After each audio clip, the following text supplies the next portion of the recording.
I'm a name nerd, if there is such a thing, because bad names drive me nuts. Good names are like, hey, that's pretty cool.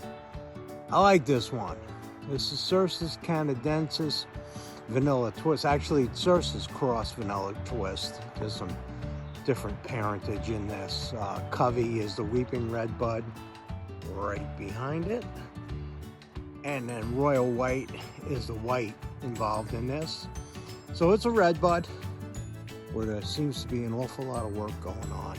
So ask us for Norway spruce or green giants, and it's hit or miss, but we got vanilla twist. Go figure that out. Blooms this time of year. Flowers persist a pretty long time. They'll last a couple of weeks. Interesting habit when it's not in bloom. That pretty accentuated weep.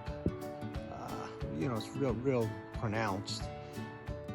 I guess the biggest issue I have with any red bud is to get them started is a bit finicky.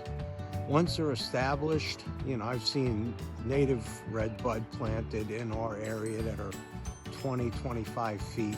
This plant will be more like,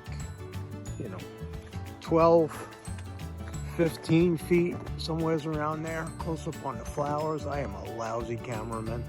12,